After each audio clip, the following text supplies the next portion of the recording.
श्यामा राज श्यामा राज श्यामा कहिए, राज श्यामा राज श्यामा राज श्यामा कहिए। जेहि विध राखे धनी तेहि विध रहिए, जेहि विध राखे धनी तेहि विध रहिए। श्री सतगुरु महाराज की जय। श्री परमात्मने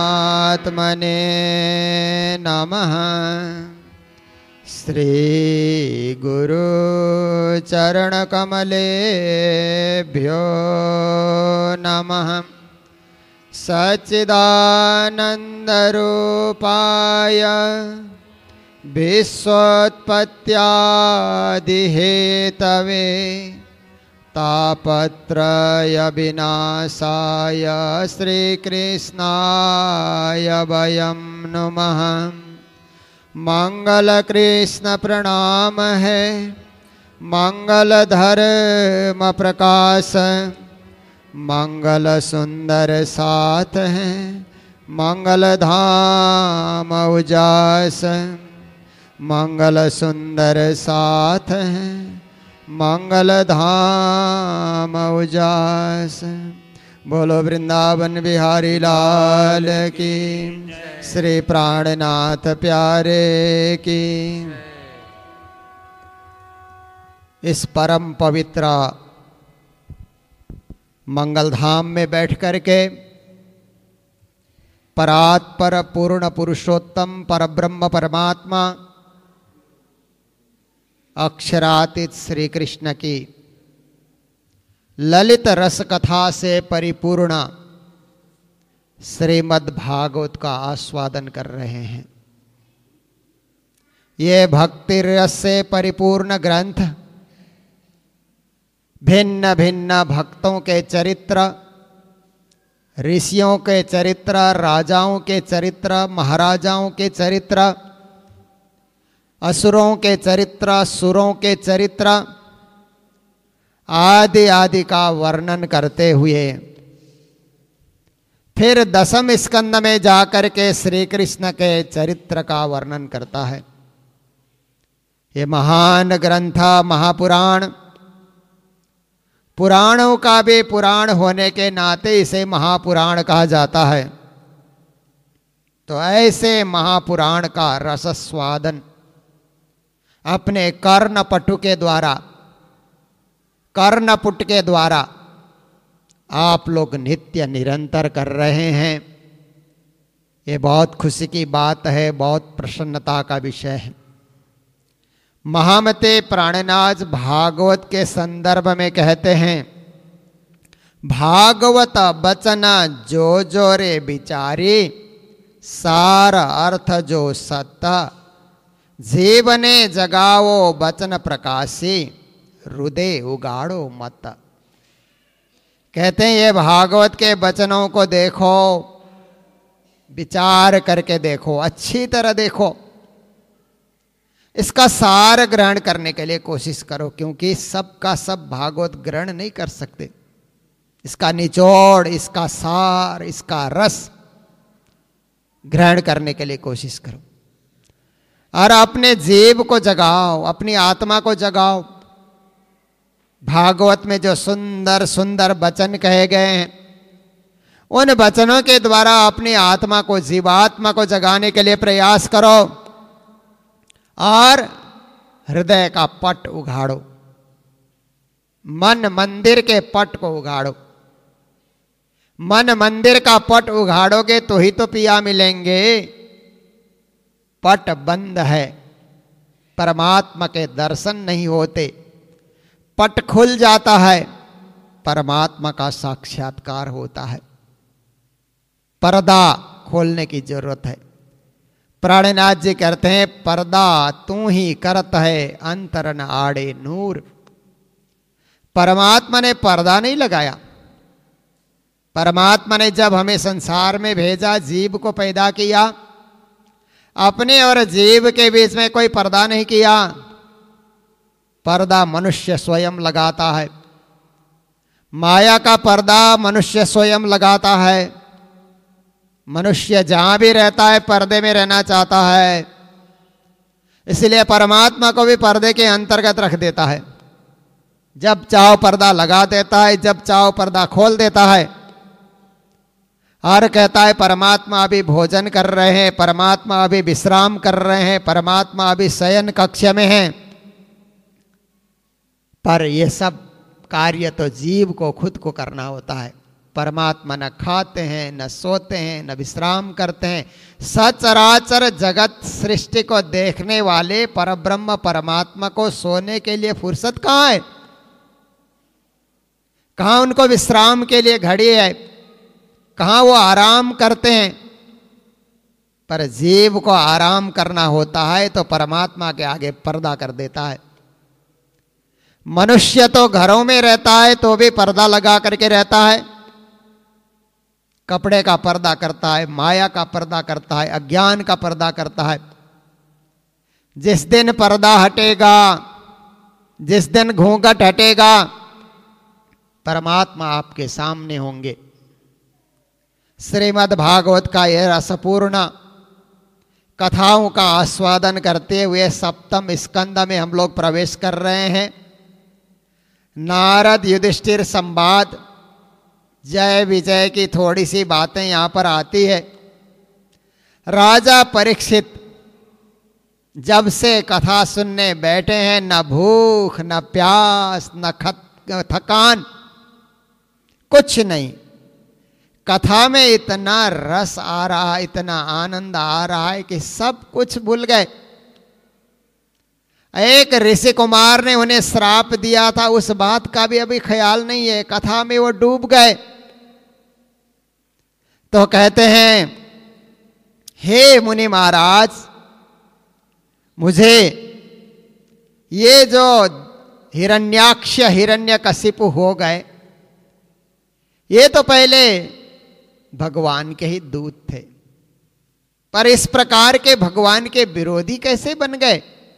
विरोधी भी साधारण विरोधी नहीं, बहुत ज्यादा इन्होंने विरोध किया है। विरोध की पराकाष्ठा में पहुंच गए। क्या कारण है?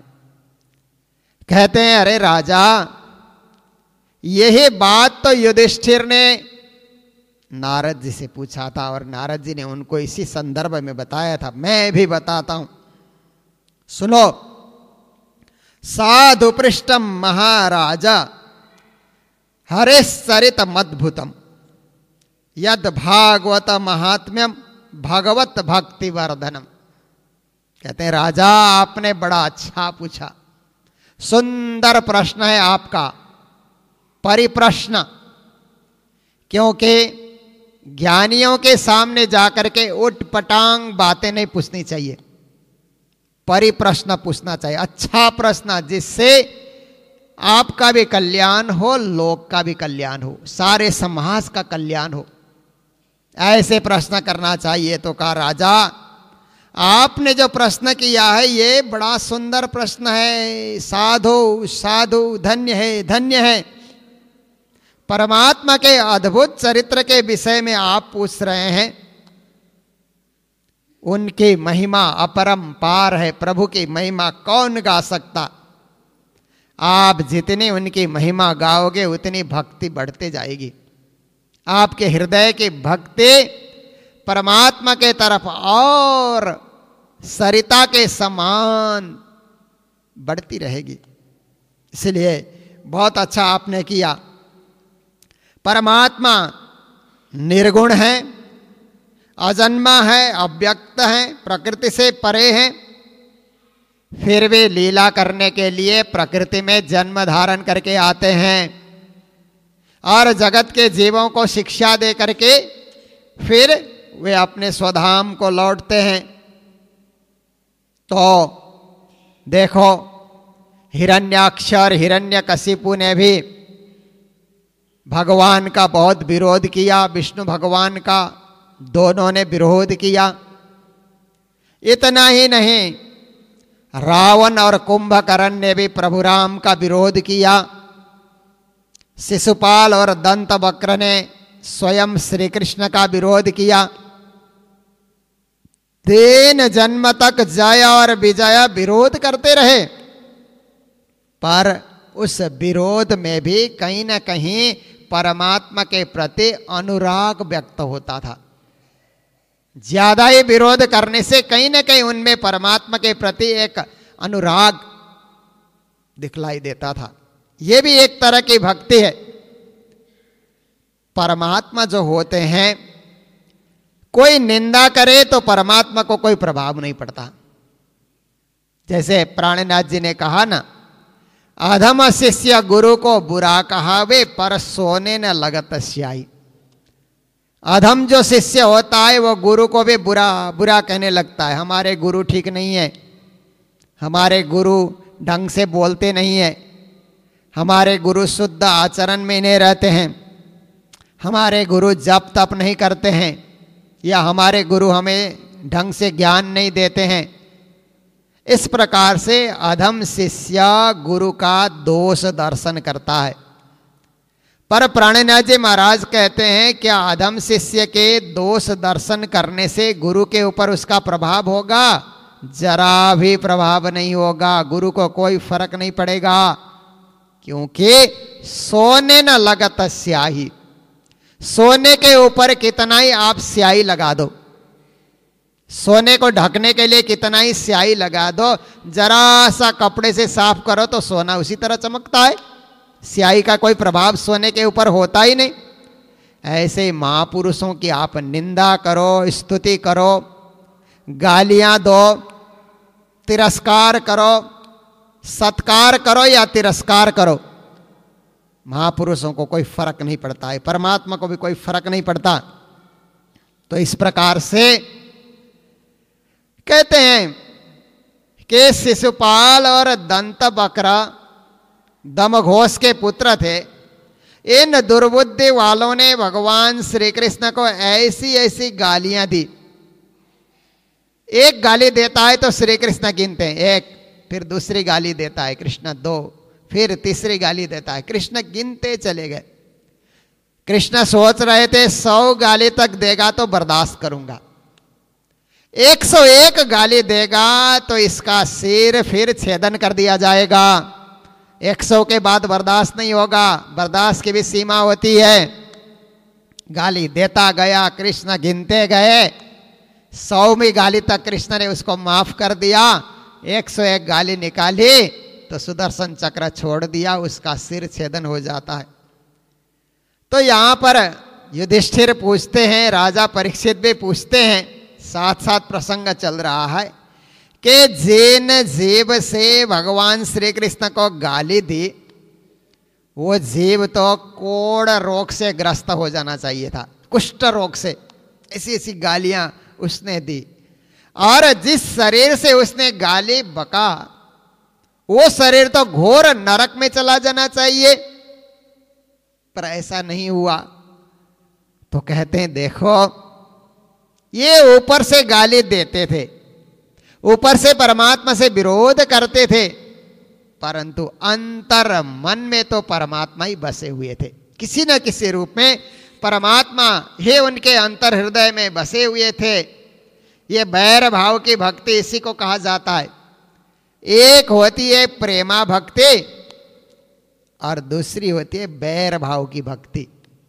बैर कर रहे हैं पर उससे रहा भी नहीं जाता, उसको कुछ कहे बिना रहा नहीं जाता, ऐसी भक्ति भी होती है। तो कहते हैं देखो महाराज, गोपियों ने जो भक्ति की वो प्रेमा भक्ति, कामना की भक्ति, कृष्ण से मिलन की भक्ति, और कंस ने जो भक्ति की वो भय की भक्ति। कृष्ण से डरता था, अंदर से कृष्ण को बार बार याद करता है कि कभी आएगा, मारेगा, कुछ करेगा। इस तरह से बार बार जो याद कर रहा है, धीरे धीरे उसकी रटना तो लगी हुई है, भय से भक्ति कर रहा है। शिशुपाल और दंत बक्र ने जो भक्ति की वे द्वेष से भक्ति की, और यदुवंशियों ने जो भक्ति की वो संबंध से भक्ति की, हमारे परिवार के हैं। फिर कहते हैं तुम लोग जो भक्ति कर रहे हो वो स्नेह से भक्ति कर रहे हो, और हम लोग जो भक्ति कर रहे हैं वास्तव में वो श्रद्धा से भक्ति कर रहे हैं। भक्ति करने के तौर तरीके अलग अलग होते हैं, पर किसी न किसी रूप में परमात्मा को भजो। हंस के चाहे खींच, चाहे गुस्से में भजो, चाहे प्रेम से भजो। आपने भजाए तो निष्फल नहीं जाएगा। परमात्मा को याद किया है वो निष्फल नहीं जाएगा। चाहे मन लगा करके करो, चाहे बिना मन से करो, करना जरूरी है। नहीं करोगे तो कुछ नहीं मिलेगा। कुछ करो, कुछ पाने के लिए कुछ किया जाता है। तो इस प्रकार से बहुत सुंदर सुंदर बातें यहां पर समझाई। और उसके बाद फिर हिरण्याक्ष की कथा तो पहले आ चुकी है। बराह भगवान ने जो रसातल में पृथ्वी पहुंच गई थी, जलमग्न हो गई थी, उसको निकाल रहे थे बराह भगवान। तो हिरण्याक्ष वहां जाकर के उनसे लड़ पड़ता है। बड़ा भयंकर युद्ध हुआ और अंत में हिरण्याक्ष का उन्होंने वध कर दिया। तो जैसे ही हिरण्याक्ष का वध हुआ तो उसका बड़ा भाई हिरण्यकशिपु उस समय गुस्से से लाल लाल हो गया। कौन है मेरे भाई का वध करने वाला? मैं अपने भाई को प्राणों से भी प्रिय समझता था। जल भून रहा है, शोक से संतप्त हो रहा है, क्रोध से कांप रहा है और अपने दांतों से अपने होंठ को चबा रहा है गुस्से में। व्यक्ति को गुस्सा आता है तो यही करता है ना कि अपने होंठ को अपने दांत से चबा देता है। आंखें लाल लाल कर रहा है और इस प्रकार से वो जो गुस्सा होता है तो सारा वातावरण धूमिल हो रहा है। उस समय विकराल दाढ़ों से आग उगलने वाली दृष्टि से देख रहा है। भौंओं को ऊपर ऊपर ये सिकोड़ रहा है। इस तरह से अपना त्रिशूल उठा करके कभी कभी अपने जो उसके दैत्य बंधु हैं उनको कहता है दिमुर्दा, त्रक्ष, संबर, सतबाहु, हयग्रीव, नमुची, पाक, इलबल, विप्रचिति, पुलोमा, शकुन, आओ दैत्यों आओ, अब विष्णु का खात्मा करना है, विष्णु को समाप्त करना है, मौत की नींद उसे सुला देना है। आओ, क्योंकि मेरे भाई का उसने वध किया है। छल रूप से एक बराह का रूप धारण करके मेरे भाई की उसने हत्या कर दी। इसलिए मुझे सहन नहीं होता है। तुम सब असुर लोग तैयार हो जाओ और अपने अपने हथियार को लेकर के खून की धारा बहा देते हैं और जिस प्रकार से मेरे भाई मरा है उसी तरह उसको भी पीड़ा दे करके तड़पा तड़पा करके मार देंगे। ऐसा कहा करके जोर जोर से वो चिल्ला रहा है। तो इस प्रकार से अरे दैत्यों चुपचाप क्यों बैठते हो? जाओ, जहां ब्राह्मण मिले उनको कष्ट दो, जहां गाय है उनको भी वहां जाकर के कष्ट दो, वेदों का भी तहस नहस करो, वर्णाश्रम धर्म को छिन्न भिन्न कर दो, धर्म कर्म रहित इस पृथ्वी को बना दो। मेरा आदेश है, धरती को जलाओ, उजाड़ो। गुस्से में व्यक्ति क्या नहीं कहता है? जब व्यक्ति को गुस्सा आता है, और गुस्सा भी साधारण गुस्सा नहीं, अपने भाई मारने का दर्द का गुस्सा है, इसीलिए अनाप शनाप बकने लगा, अनाप शनाप बोले जा रहा है। तो उसी समय हिरण्यकशिपु की मां देते और उसके भाभी और फिर पुत्र भी वहां पर आए, जोर जोर से रोते हुए कि हमारे पुत्र का वध हुआ, हमारे पति मर गए, हमारे पिताजी मर गए, क्या होगा, हमारी रक्षा कौन करेगा? कोलाहल करने लगे। तो हिरण्यकशिपु को पहले तो गुस्सा आ रहा था, अब अपने घर के लोग आसपास में आकर के जोर जोर से रोने लगे तो उनको समझाना शुरू करता है, रो मत, चिंता न करो, आप लोग चिंता क्यों करते हैं?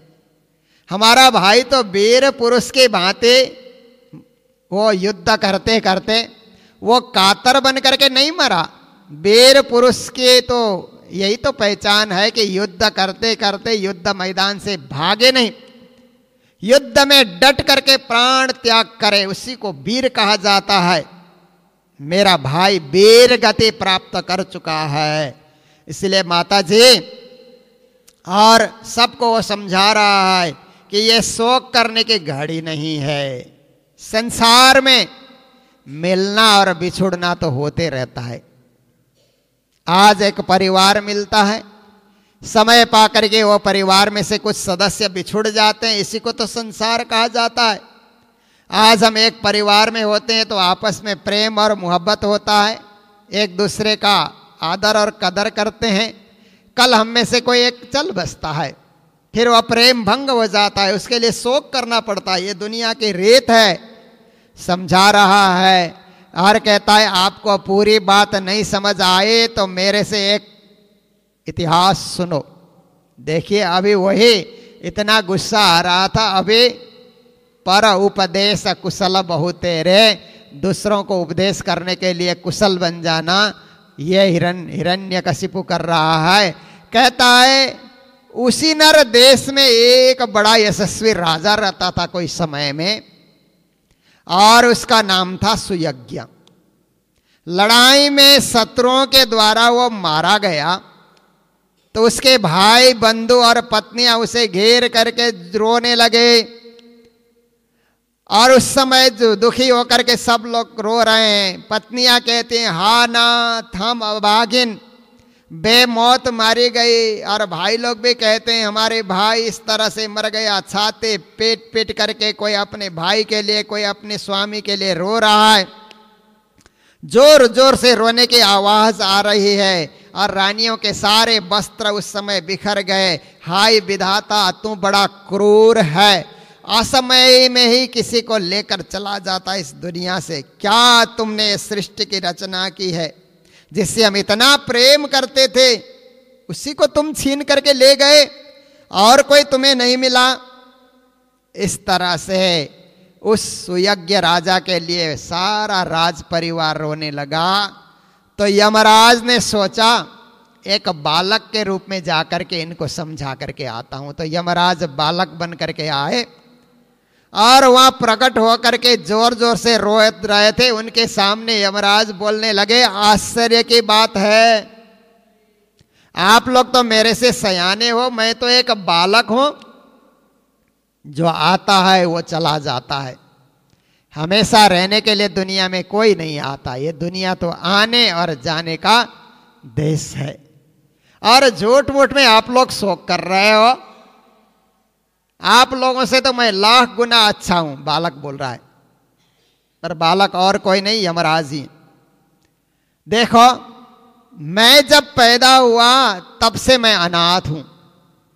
मेरे न मां न बाप न कोई परिवार न संतान, फिर भी मैं खुश होकर के विचरण कर रहा हूं। आप लोगों का तो राजा ही तो चले गए, बाकी सारा परिवार तो आपका ठीक ठाक से है, फिर क्यों आप लोग इतना शोक करते हैं। जन्म के बाद मृत्यु निश्चित है, उसे कोई टाल नहीं सकता, और पूर्व जन्म के कर्मों के प्रतिफल इस संसार में जीना पड़ता है और मरना भी पड़ता है। इसलिए क्यों शोक करना। ये जैसे एक मिट्टी का मकान हम लोग छोड़ते हैं तो शोक नहीं होता, तो मिट्टी से बने हुए शरीर छोड़ने में क्यों शोक होता है हमको। इतना इस मिट्टी के शरीर से हमको लगाव क्यों हो गया है। और यदि आप शरीर के लिए शोक करते हो तो राजा का शरीर तो यहीं पड़ा हुआ है, क्यों शोक करते हो। शरीर तो यहां दिख ही रहा है। और आत्मा के लिए शोक करते हो, प्राण के लिए शोक करते हो, तो क्या आप लोगों ने जीते जी उसके प्राण को देखा। जिसके लिए शोक करते हो उस प्राण को आप लोगों ने देखा। प्राण को तो आप लोगों ने देखा ही नहीं, केवल शरीर को देखा। शरीर यहां पड़ा हुआ है, फिर किस लिए शोक करते हो, किस लिए चिंता करते हो। और इस प्रकार से उसने जब बालक ने समझाया तो समझाते समझाते बालक कहने लगा कि किसी एक जंगल में एक बैलिया रहता था, शिकारी रहता था, और वो पक्षियों को मारता था। मार करके फिर अब उनका आहार करता था। एक रोज ऐसा हुआ कि कुलिंग नाम के दो जोड़ा वहां पर विचरण कर रहे थे। इसने देखा यही मौका है, तो जो मादा पक्षी थी उस मादा को अपने जाल में उसने लपेट लिया। जब मादा पक्षी जाल में आ गए तो जो नर था वो बहुत विलाप करने लगा कि मुझे भी उसी जाली में डाल, मुझे भी पकड़ करके ले जा, क्योंकि मेरे सहचरी के बिना मैं क्या जीऊंगा, मुझे जीना अच्छा नहीं लगता। वहां बच्चे मां कब आएगी करके घोंसले में बच्चे प्रतीक्षा कर रहे होंगे, उनको आहार कौन देगा। इस तरह से वो भी विलाप करने लगा। और विलाप करते करते क्या हुआ कि मौका देख करके उस बैलिया ने फट से उसके ऊपर प्रहार किया और उसकी मृत्यु हो गई। तो देखिए, जो दूसरे के मृत्यु और दूसरे के बंधन के लिए रो रहा था, उसको पता ही नहीं कि उसके सामने अपनी मृत्यु भी आ रही है। कभी कभी यही तो होता है कि दूसरे के जाने के लिए व्यक्ति रोता होता है, 2-4 दिन में वो भी चला जाता है, उसको पता ही नहीं कि मेरी मौत भी मेरे करीब आ चुकी है। तो इस तरह से जब बालक ने समझाया तो रानियों को ज्ञान हो गया, अरे शोक नहीं करना चाहिए। फिर वो बालक वहां से अदृश्य हो जाता है, वो तो यमराज ही थे। तो ये सब बताते हुए हिरण्यकशिपु अपने माँ को और परिवार को कहता है कि देखिए, आप लोग समझ जाइए, भाई तो चला गया, वो लौट कर आएगा नहीं, बरसों तक हम रोते रहेंगे फिर भी लौट कर नहीं आएगा। इसलिए इस शोक को बंद कर दिया जाए और आगे हमें क्या करना है, कैसे जीना है, किस प्रकार से रहना है, उस विषय में सोचा जाए। तो ये सब बातें सुन करके, हिरण्यकशिपु की ज्ञानपूर्ण बातें सुन करके माँ भी संतुष्ट हो गई, पूरा परिवार भी कहने लगा ठीक है, आगे कैसे जीना है उस पर ही हम लोग विचार करेंगे। तो हिरण्यकशिपु विचार करता है कि मैं अजय अजर अमर संसार का एक छत्र सम्राट कैसे बनूं। इसके लिए तो मुझे तपस्या करने की आवश्यकता है, बिना तपस्या कुछ भी प्राप्ति नहीं होती है। तो मंदराचल पर्वत की एक घाटी में जाकर के दारुण तपस्या में संलग्न हो गया। बहुत कष्टमय तपस्या, हाथ को ऊपर उठा करके आकाश की ओर देखता हुआ अंगूठे के बल पर पृथ्वी पे खड़ा है, जटाएं चमक रही है, प्रलयकालीन सूर्य के समान किरणें उसके शरीर से निकल रही है, तपस्या में संलग्न हो गया। और उस समय जब घोर तपस्या करने लगा तो उसके शरीर से जैसे आग जलाने के बाद धुआं निकलता, इस तरह से उसके शरीर से धुआं निकल रहा है, चारों ओर फैल रहा है और बगल बगल का दृश्य भी नहीं दिखलाई देता है। उस धुएं के लपेट में कुछ पता नहीं चलता है। देव, पर्वत, पृथ्वी, सर्वत्र धुआं फैल गया, पृथ्वी में डगमगाने लगे, ग्रह तारे टूटने लगे। इस प्रकार की घोर तपस्या वो करने लगा। जब हिरण्यकशिपु के इस प्रकार की तपस्या शुरू हो जाती है तो देवता लोग घबराने लगे, क्या होगा, इसके शरीर से जो आग के लपटें निकल रही है उससे हम जल रहे हैं। देवता लोग घबरा गए। स्वर्ग में ब्रह्मलोक में जाकर के भगवान ब्रह्मा जी से कहते हैं, हे पितामह, हे जगतपति, हे आराध्य ब्रह्मा जी, ये हिरण्यकशिपु के तपस्या से तो हम सब जल रहे हैं, हमारी रक्षा कीजिए और उसे जाकर के आप सांत्वना दीजिए, वो चाहता क्या है, क्यों तपस्या कर रहा है। पितामह, आप कृपा करके वहां चले जाइए और समझ लीजिए कि वह चाहता क्या है। इस प्रकार उग्र तप करता रहेगा तो स्वर्ग में रहने योग्य स्थान नहीं रहेगा, सब और आग की लपटें आती रहेगी। ब्रह्मा जी भी ये बातें सुनने के बाद भृगु, दक्ष प्रजापति आदि आदि को साथ में लेकर के हिरण्यकशिपु जहाँ तपस्या कर रहा था वहाँ ब्रह्मा जी प्रकट हो गए। उसका शरीर दिमक से दिमक ने मिट्टी उठा करके शरीर को ढक दिया था। घास और बांस चारों ओर उगे हुए थे। चींटियाँ वहाँ पर उसके त्वचा को चाट रही थी और मांस और खून को चींटियाँ चाट चुकी थी। बादल से ढके हुए सूर्य के समान वहाँ पर तपस्या में वो बैठा हुआ था। ब्रह्मा जी ने उस हालत में उस हिरण्यकशिपु को देख करके ब्रह्मा जी भी विस्मित हो जाते। फिर ब्रह्मा जी ने कहा, बेटा हिरण्यकशिपु उठो, तुम्हारा कल्याण हो। हे कश्यप नंदन, अब तुम्हारी तपस्या सिद्ध हो गई है। मैं वर देने के लिए यहां पर आया हूं। तुम्हारी इच्छा के अनुसार बेखटक वरदान मांगो। क्या वरदान चाहिए तुम्हें? इस तरह से तुम्हारी हड्डियां भी सूख रही है, कठिन तपस्या कर रहे हो, किस लिए कर रहे? तुम चाहते क्या हो? ऐसा करके ब्रह्मा जी ने कहा। फिर अपना कमंडल लेकर के ब्रह्मा जी ने क्या कर दिया, उसके शरीर के ऊपर कमंडल फेर दिया और कमंडल में जो जल लेकर के आए थे वो जल का छींटा भी उसके ऊपर डाल दिया। जैसे ही जल का छींटा डाला तो सारे डिम्मक से उठे हुए मिट्टी नीचे गिर गई और हड्डियों में जान आ गई।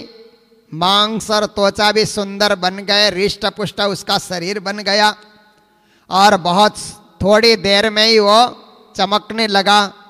हंस पर सवार ब्रह्मा जी को आकाश में देख करके हाथ जोड़ करके नमस्कार करता है और नम्र भाव से वो उस समय निर्निमेष आंख के पलकें बंद किए बिना ही ब्रह्मा जी के दर्शन करके गदगद हुआ, उनकी स्तुति करने लगा। हे पितामह, मेरी तपस्या के बल से आप यहाँ प्रकट हो गए, धन्य है, धन्य है। आंसू गिर रहे हैं उसके आंखों में से, शरीर पुलकित हो रहा है।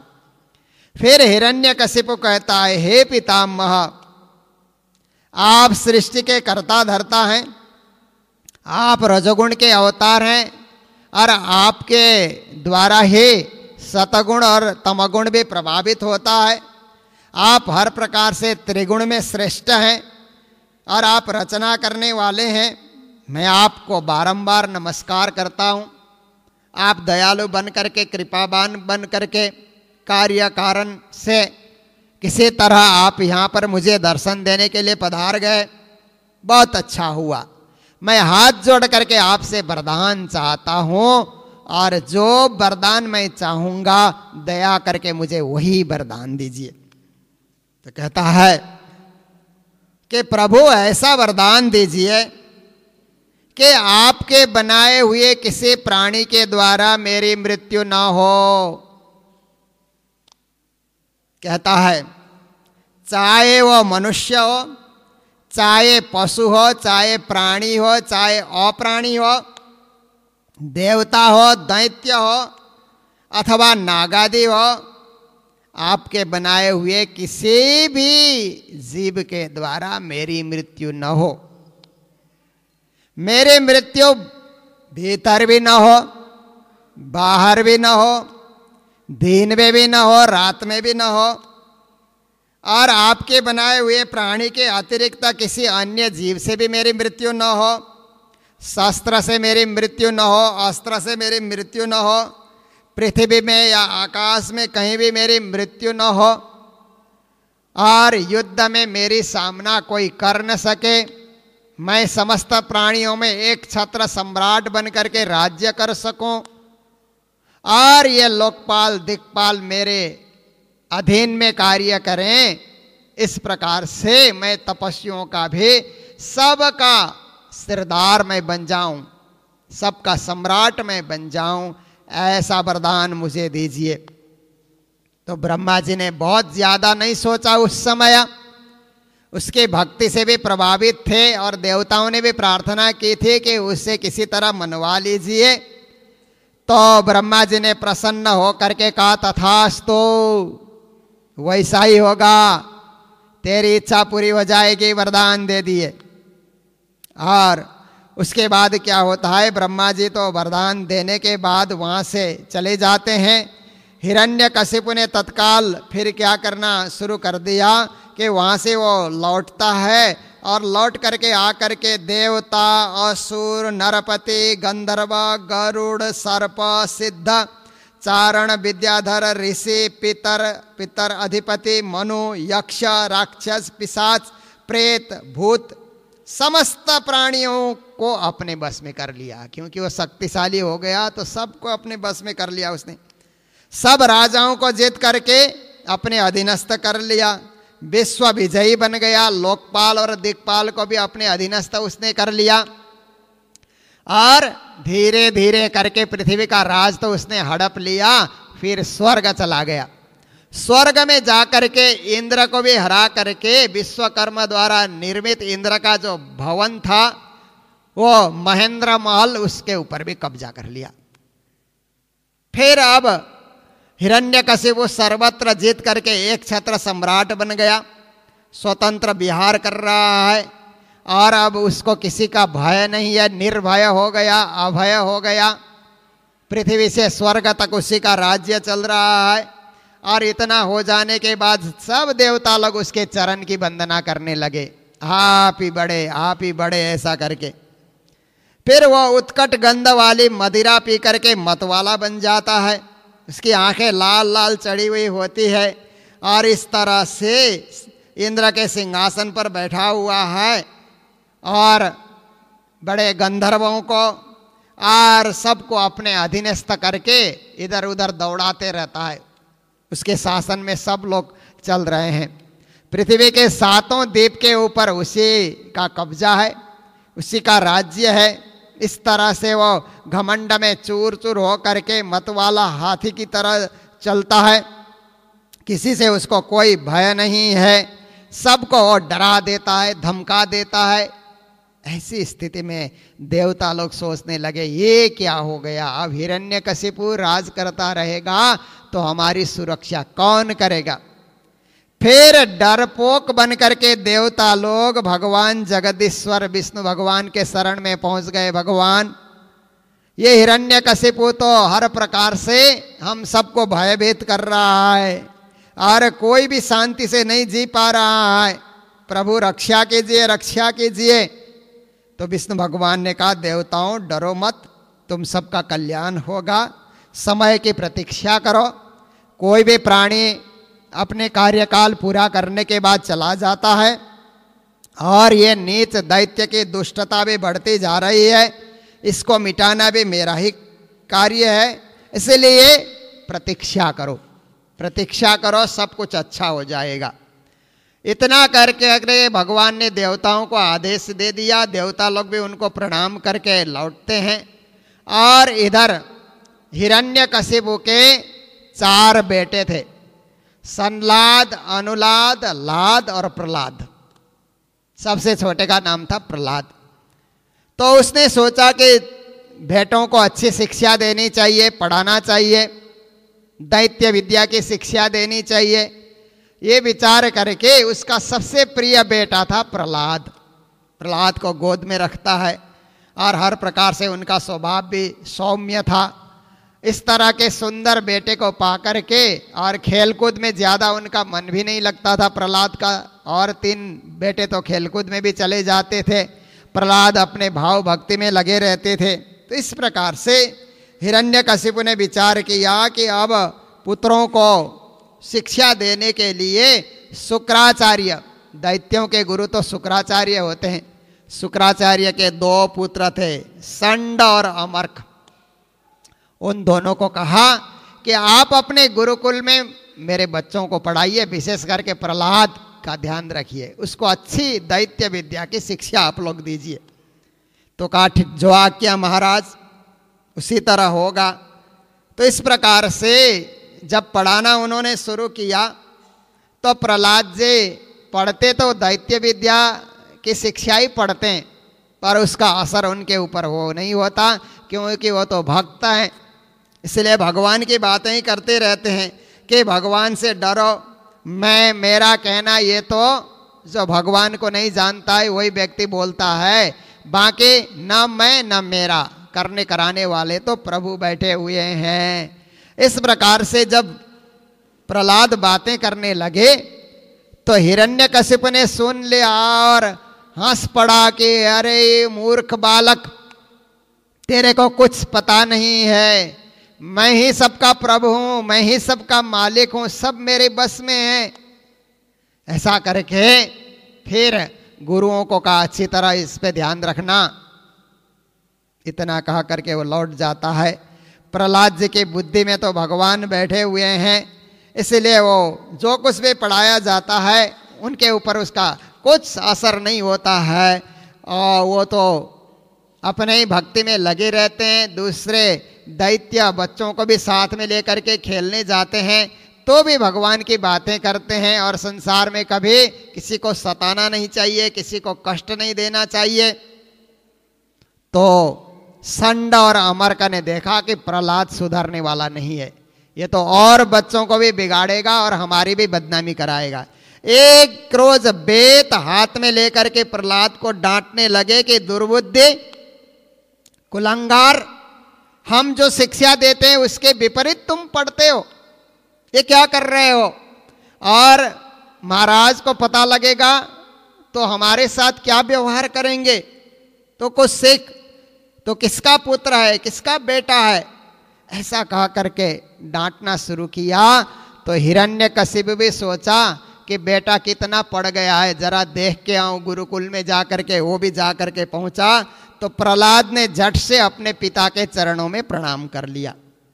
प्रणाम करते ही मेरा बेटा करके गले लगा लेता है और गले से बड़ी देर तक चिपकाए रखता है, आनंद से भर जाता है और प्रहलाद के सिर को सूंघने लग जाता है। मेरा बेटा, नेत्र से प्रेम के आंसू भी गिर जाते हैं। प्रहलाद के शरीर के ऊपर हिरण्यकशिपु प्रेम रूपी अश्रु गिरा रहा है।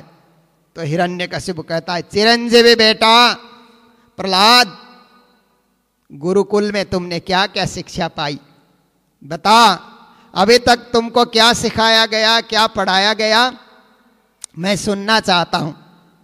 तो पता है प्रहलाद ने क्या कहा? श्रवणम कीर्तनम विष्णु स्मरणम पाद सेवनम अर्चनम बंदनम दास्यम सख्यम आत्मनिवेदनम। हे पिताजी, भगवान विष्णु की भक्ति 9 प्रकार से की जा सकती है।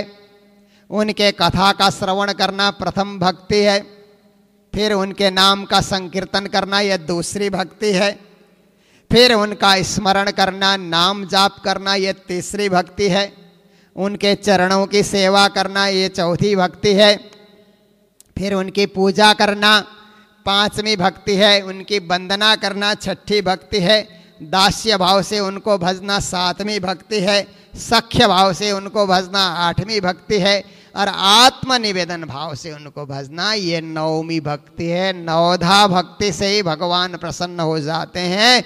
इसलिए हम सबको मिलकर के प्रभु की 9धा भक्ति करनी चाहिए। तो उस समय हिरण्यकशिपु को पढ़ाने वाले शिक्षकों पर इतना गुस्सा आया कि अरे नीच ब्राह्मणों, ये क्या तुम लोगों ने सिखाया? मैंने तुम लोगों को नियुक्त किया था दैत्य विद्या पढ़ाने के लिए, ये तो मेरे दुश्मन की प्रशंसा कर रहा है, तुम लोगों ने क्या शिक्षा दी? ऐसा करके खूब उनको डांटा। तो दोनों जने गुरुपुत्र हाथ जोड़ करके कहते हैं कि महाराज हम तो ठीक ही पढ़ा रहे हैं, पर ये सुनता नहीं है, जन्मजात इसका स्वभाव ऐसा है कि ये प्रभु प्रभु करते रहता है, बदलता नहीं है। इसको बदलने के लिए हम लोगों ने बहुत प्रयास किया परंतु ये बदलता नहीं है। तो उस समय हिरण्यकशिपु कहता है, बेटा प्रहलाद, क्या क्यों रे, ये बुद्धि तेरे में कहां से आई, कहां से तुमने सीखे? इस प्रकार से तुम मेरे दुश्मन की प्रशंसा क्यों करते हो? प्रहलाद कहते हैं, पिताजी, संसार के लोग पीसे हुए कोई पीसते हैं और चबाए हुए कोई दोबारा चबा लेते हैं, उनकी इंद्रियां बस में नहीं होती है, इसीलिए विषयों के मारे संसार में भागे भागे फिरते हैं और घोर नरक में चले जाते हैं। मनुष्य को चाहिए कि अपने इंद्रियों को बस में रखे, किसी को सताए नहीं, किसी को कष्ट दे नहीं, और श्री कृष्ण का भजन करे। मतेर्न कृष्णो परतः स्वतो वाह, अपने मति को कृष्ण में लगाना चाहिए, अपनी बुद्धि को कृष्ण में एकाग्र करना चाहिए। जो लोग नहीं कर पाते हैं वे कभी मोक्ष प्राप्ति नहीं करेंगे। ऐसा करके जब भगवत भक्ति की बातें प्रहलाद बताना शुरू करते हैं। हिरण्यकशिपु क्रोध से अंधा हो जाता है और वो अपनी गोद में उठा करके जमीन में पटक देता है और प्रहलाद को असह्य कष्ट देने लगता है। गुस्से से वो लाल लाल हो जाता है। कहता है, दैत्यों, इसे बाहर ले जाओ और तुरंत मार दो, इसको खत्म करो, इसको ये मार डालने योग्य है।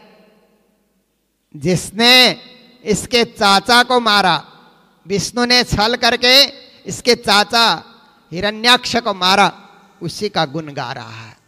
कितना मूर्ख है ये। इसलिए हमारे परिवार में ये रखने योग्य नहीं है। हो न हो विष्णु ही इस बालक के रूप में तो प्रकट नहीं हुआ है। अगर ऐसा हुआ है तो भी इसको जिंदा नहीं छोड़ना चाहिए, मार ही देना चाहिए। ऐसा करके उस समय 5 वर्ष की अवस्था उनकी थी। परंतु अब क्या होता है कि बड़ा कष्ट देने लगा। हर प्रकार से उसने क्या क्या किया, मरवाने के लिए प्रहलाद को वो क्या करता है कि बड़े बड़े भयानक विषधार सर्पों से डसवाता है, कभी हाथी से कुचलवा देता है, कभी कभी कृत्या नाम की राक्षसी उत्पन्न करके उनसे बड़ा भयंकर कष्ट दिलवाता है, कभी पहाड़ की चोटी में ले जा करके नीचे गिरा देता है। हर प्रकार के संबरासुर के मायावी विद्या के द्वारा अनेक तरह के काल कोठरी में कभी बंद कर देता है, कभी विष पिघाल करके उनको देता है, कभी खाना बंद कर देता है, कभी बर्फीले जगह में ले जा करके रख देता है, कभी दहकते आग में ले जा करके झोंक देता है, कभी समुद्र में डलवा देता है, कभी आंधी में छोड़ देता है, कभी पर्वतों से दबा देता है। अनेक उपाय किया प्रहलाद को मारने के लिए, पर जाको राखे साइया, मार सके न कोई, बाल न बांका कर सके, चाहे सब जग बैरी हो। जिसको परमात्मा रक्षा करते हैं, सारे जगत में चाहे बैरी उत्पन्न क्यों न हो जाए, उसका बाल भी बांका नहीं होगा। प्रहलाद के रक्षक तो साक्षात भगवान हैं, इसलिए उनका बाल बांका नहीं हुआ। इतना करके भी प्रहलाद नहीं मरे, तो उसके बाद वो क्या करता है, मुंह लटका करके हिरण्यकशिपु मुंह लटका करके उस समय वो शोक मग्न हो करके बैठ जाता है एकांत में जाकर के। उसी समय गुरुपुत्र संड और अमर का आ जाते हैं, स्वामी आप इतने शोक क्यों कर रहे हैं और इस तरह से आप कंपायमान क्यों हो रहे हैं? एक बच्चा है, उस बच्चे के कारण आप इतने बड़े शासक, इतने बड़े आप सम्राट, और इस तरह से आप भयभीत हो जाना और निराश हो जाना, ये ठीक नहीं है। क्योंकि हम शुक्राचार्य के पुत्र हैं, हमारे पिताजी से भी इस संदर्भ में बातचीत करेंगे और कोई ना कोई तरीका ढूंढ निकालेंगे, बालक को बस में कर लेंगे। ये चिंता करने का वक्त नहीं है। हिरण्यकशिपु कहता, ठीक है आप लोग गुरुपुत्र हैं, मैं मान लेता हूँ आप लोगों की बातें। कम से कम पाठशाला में इसे दैत्य विद्या की शिक्षा दी जानी चाहिए। इसे अर्थ की शिक्षा, कामना की शिक्षा, शिक्षा 4 प्रकार की होती है, धर्म अर्थ काम मोक्ष। ये तो देव विद्या है। देव विद्या में 4 प्रकार की शिक्षा होती है। दैत्य विद्या में अर्थ और काम, धर्म भी नहीं चाहिए, मोक्ष भी नहीं चाहिए, ऐसी शिक्षा इसको मिलनी चाहिए। तो इस प्रकार से कहा कि महाराज आप दरबार में रहिए, हम गुरुकुल में यही शिक्षा देने के लिए प्रयास करते हैं। तो प्रहलाद जी बालकों के साथ गुरुकुल में अब रह रहे हैं, पर जब भी मौका मिलता है बालकों को लेकर के कहते हैं कि देखो बुद्धिमान पुरुष को चाहिए कि उम्र रहते ही प्रभु को पहचान ले, प्रभु को जान ले और प्रभु की भक्ति करे। कौमारा आचरित प्राज्ञो धर्मान भागान, इस तरह से ये जीवन हमको भगवत प्राप्ति के लिए मिला हुआ है। उनके चरण शरण का आश्रय ग्रहण करना चाहिए। और समय बीता जा रहा है, समय का कोई भरोसा नहीं है। दैत्य बालकों इंद्रियों के बस में, कामना के बस में नहीं पड़ना चाहिए। ये संसार बंधन रूप है। इसलिए मित्रों, भगवान को प्रसन्न करने के लिए परिश्रम करना होगा, भक्ति करनी होगी और हर प्रकार से प्राण और आत्मा को अपने बस में करके उस परम सत्ता को पाने के लिए सिद्धि प्राप्ति करनी होगी। तुम सब भी इस कार्य में जुट जाओ। मौका देख करके कहाँ आसुरी विद्या सिखाने वाले थे, पर देव विद्या का प्रभाव दैत्य बालकों पे डालते जा रहे हैं। फिर प्रहलाद ने कहा जाता है कि प्रहलाद हिरण्यकशिपु जैसे दैत्य के घर में प्रहलाद जैसे भक्त का जन्म कैसे हुआ। तो ज्ञानी जन कहते हैं कि हिरण्यकशिपु जब मंदराचल पर्वत पे तपस्या करने के लिए जा रहा था तो उससे पहले एक जंगल में जाकर के तपस्या करने बैठा।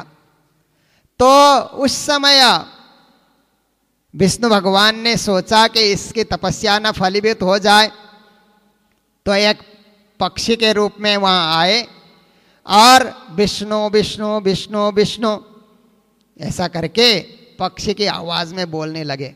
तो अरे ये तो कौन पक्षी है, मेरे शत्रु का नाम ले रहा है। तो थोड़ी देर में सोचता है पक्षी है, उड़ करके चली जाएगी।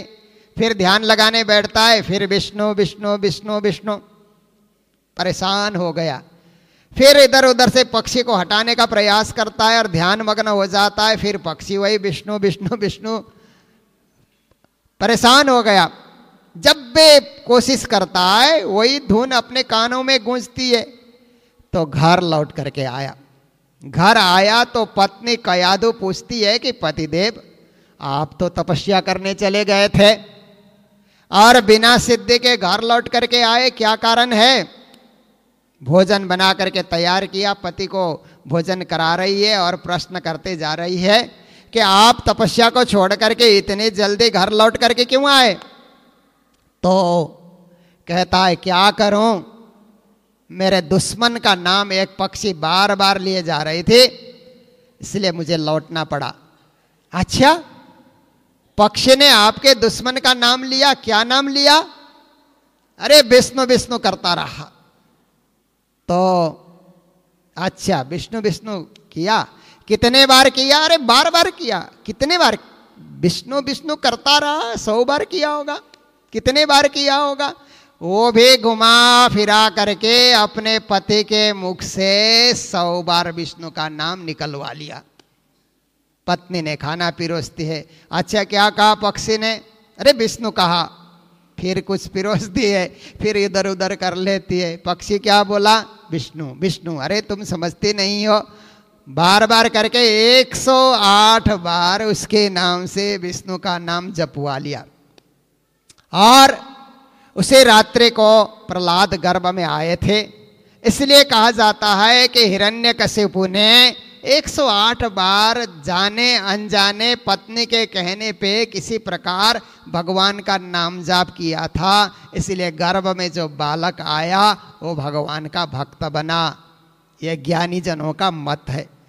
प्रहलाद स्वयं कहते हैं कि मेरे पिताजी जब मंदराचल चले गए तो इंद्र ने सोचा कि अब असुर तो तपस्या करने चला गया है, इसलिए इसके राज्य को हड़प लिया जाए। ऐसा सोच करके इंद्र ने सब और हड़प लिया, और सब तो हड़पा ही, हमारे राजमहल को भी लूट खसोट मचा दी उन्होंने। और मेरी जो माता थी कयादु, उनको भी बंदी बना करके इंद्र लेकर के जाने लगा। तो उस समय नारद जी ने कहीं से देख लिया कि ये इंद्र क्या कर रहा है, बलात् किसी की पत्नी को बंदी बना करके ले जा रहा है।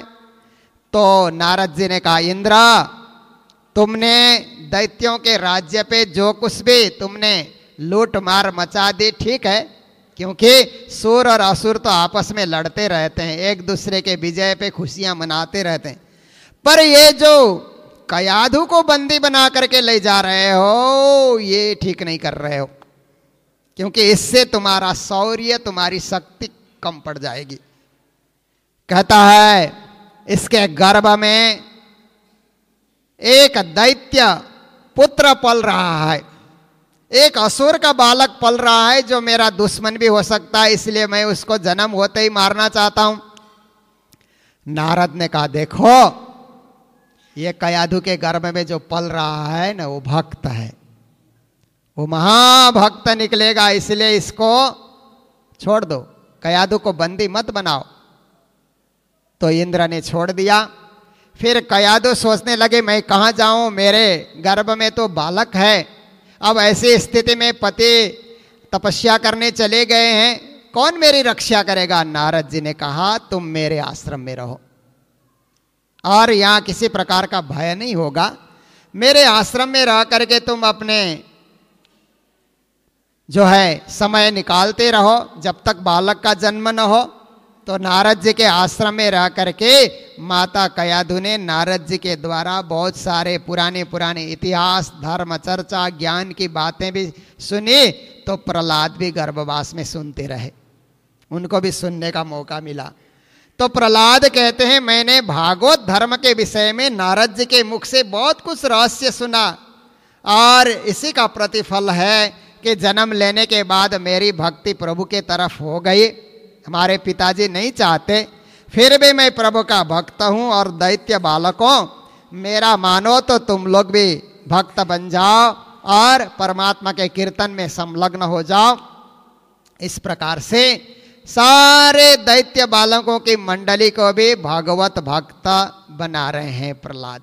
ऐसी स्थिति में अब हिरण्यकशिपु से रहा नहीं गया, तो कहता है कि अब तो इसको किसी तरह मारना ही होगा, अब इसको जिंदा रखना, चुपचाप इसको छोड़ देना ठीक नहीं है।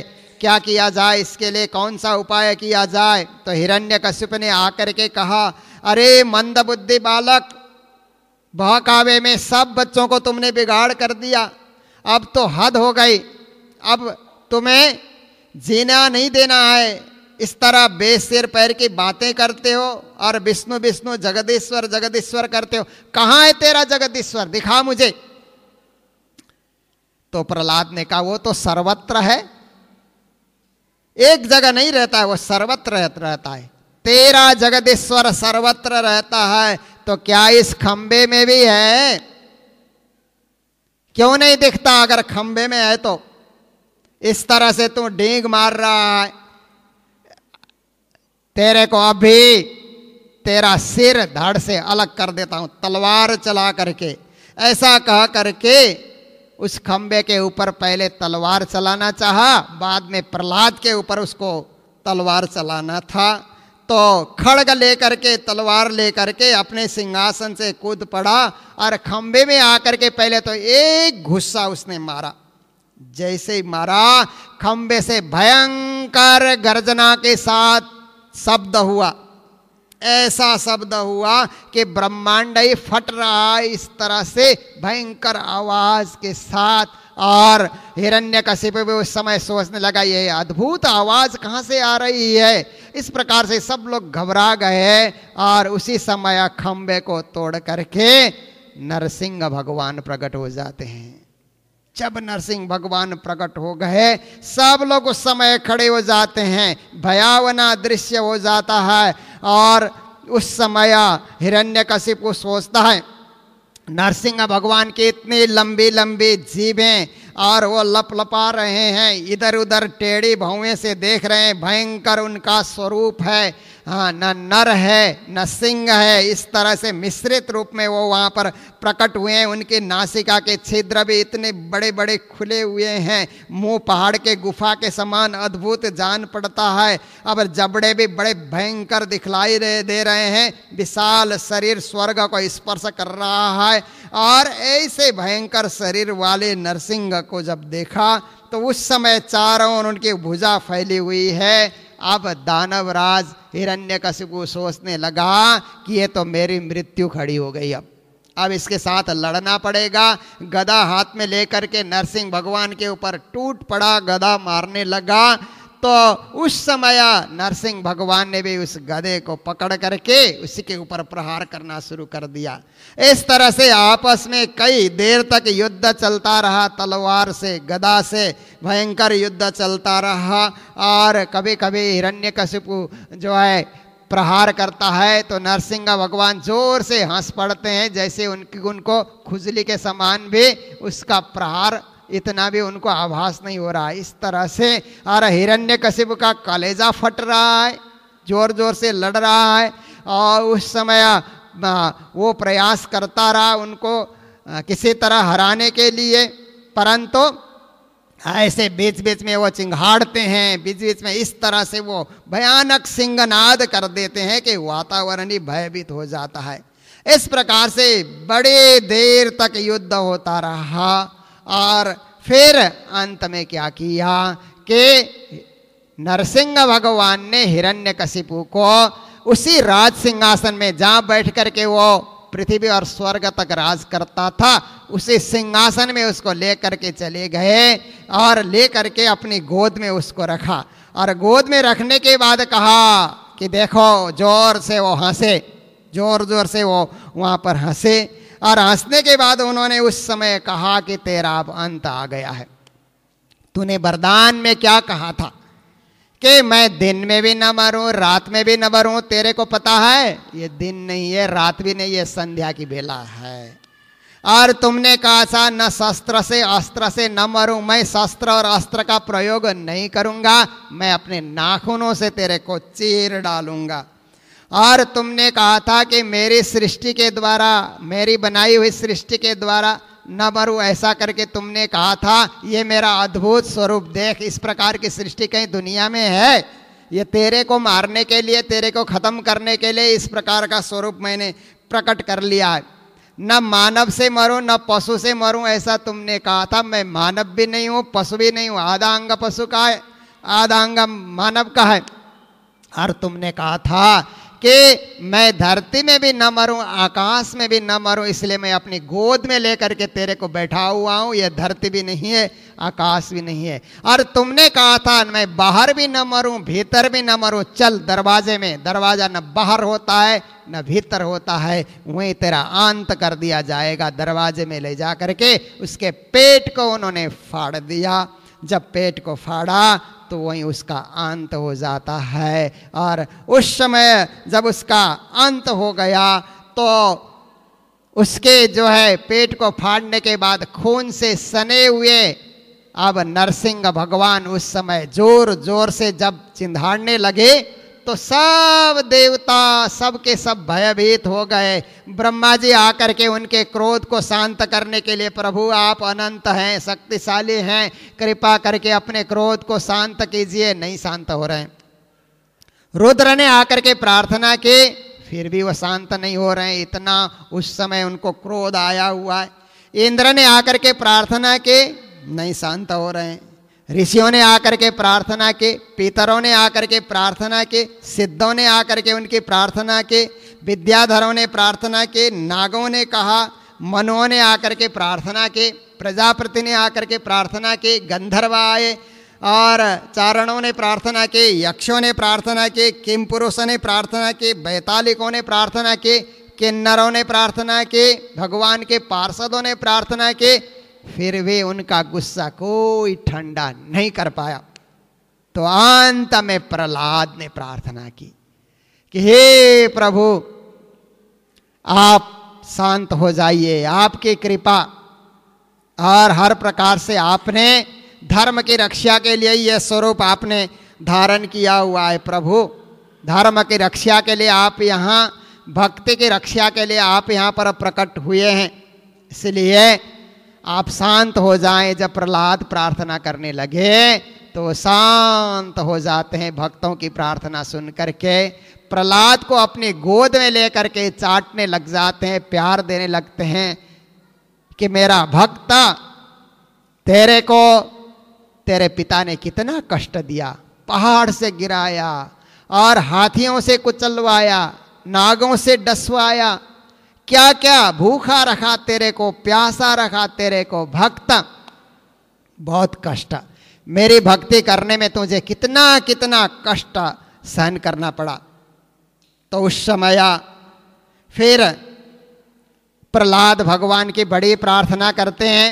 एक एक शब्द के द्वारा संपूर्ण जगत के एकमात्र स्वामी आप ही हैं, विश्व के हर्ता करता और सबको परम गति देने वाले आप ही हैं। इस संसार के अंतर्गत सारी सृष्टि आपकी बनाई हुई है।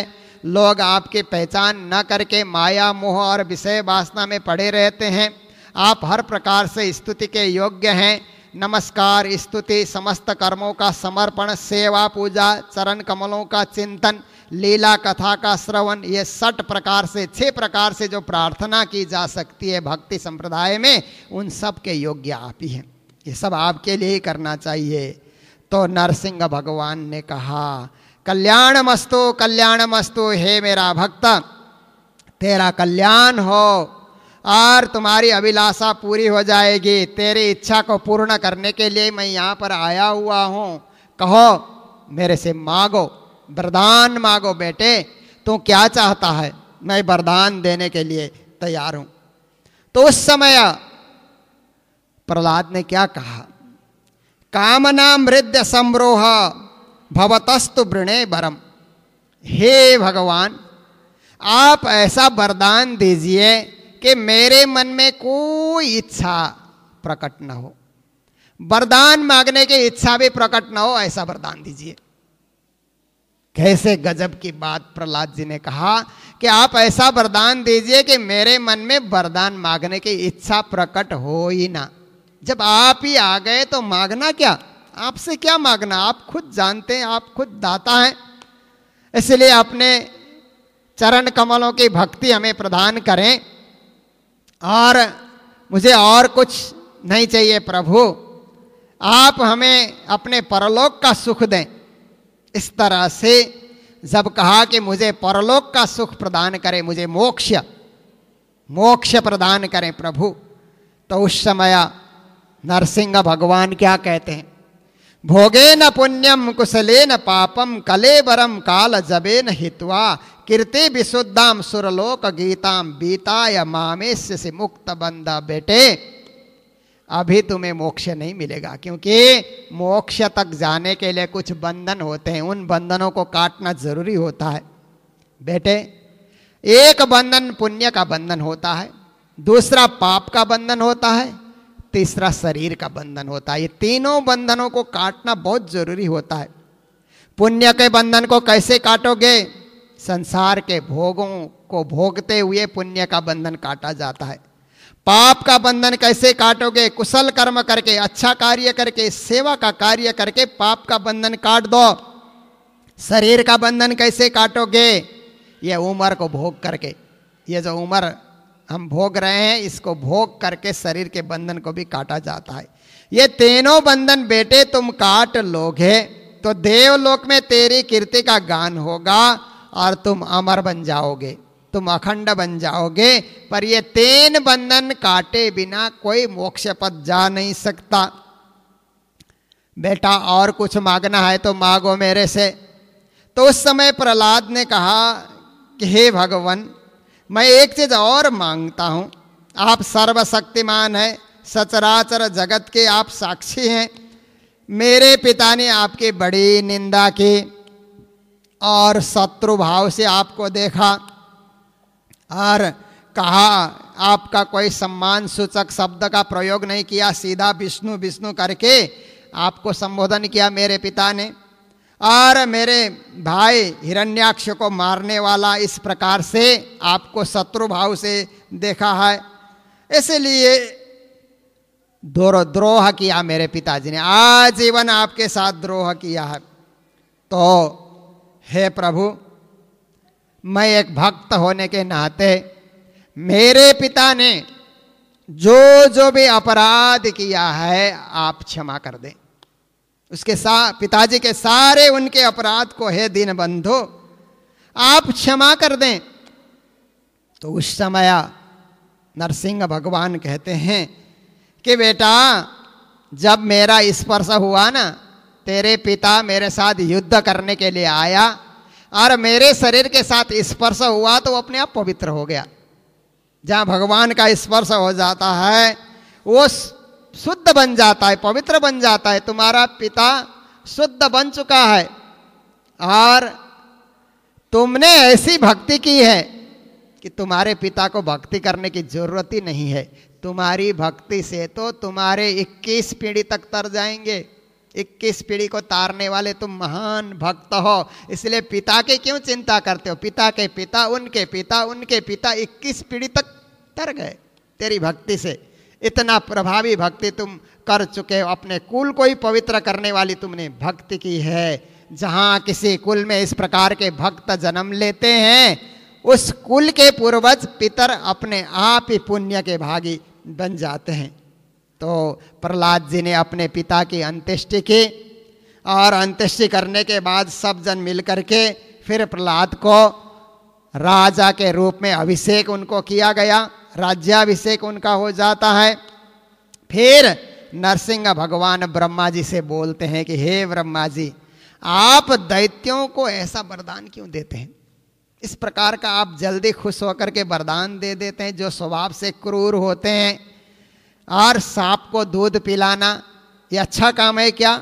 आप ऐसा काम क्यों करते हैं? इस प्रकार से नरसिंह भगवान ने ब्रह्मा जी को भी थोड़ा समझाया। ब्रह्मा जी भी उनकी स्तुति करने लगे और इस प्रकार से स्तुति करके फिर नरसिंह भगवान वहाँ से अंतर्धान हो जाते हैं। फिर इस प्रकार अंतर्ध्यान हो जाने के बाद फिर प्रहलाद अपने राज्य का संचालन करते हैं। जनता के सुख दुख को देखना, हर प्रकार से उनको सुखी रखना, भक्ति भाव का प्रचार करना, हर प्रकार से जगह जगह परमात्मा की पूजा हो इस प्रकार की व्यवस्था करना, इसमें ही प्रहलाद संलग्न हो जाते हैं। और वही यही कहते हैं कि जगदीश्वर की पूजा करो, जगदीश्वर की पूजा करके संसार की व्यवस्था का संचालन करो, जीवन भर तुम लोग सुखी रहोगे, शांति से रहोगे, आनंद से रहोगे। ये प्रहलाद की शिक्षा है। तो इसके बाद मानव धर्म, वर्ण धर्म, स्त्री धर्म, बहुत सारे धर्मों की शिक्षा है। पर आज का हमारा समय पूर्ण हो चुका है, इसलिए कथा का आनंद हम लोग कल भी लेंगे, परसों भी लेंगे। अभी तो बहुत सारे दिन और हैं हमारे साथ, नित्य प्रति कथा रस श्रवण करते रहेंगे, क्योंकि ये ज्ञान का रस है। यहाँ और रस आपको छलकते नजर नहीं आएगा, एक ज्ञान का रस आप लोग आस्वादन करेंगे और अपने जीवन को ज्ञान और भक्ति से परिपूर्ण करेंगे। इन्हीं शब्दों के साथ आज के प्रसंग को विराम देते हुए जय जयकार करते हैं। बोलो कृष्ण कन्हैया लाल की, सदगुरु महाराज की, प्राणनाथ प्यारे की।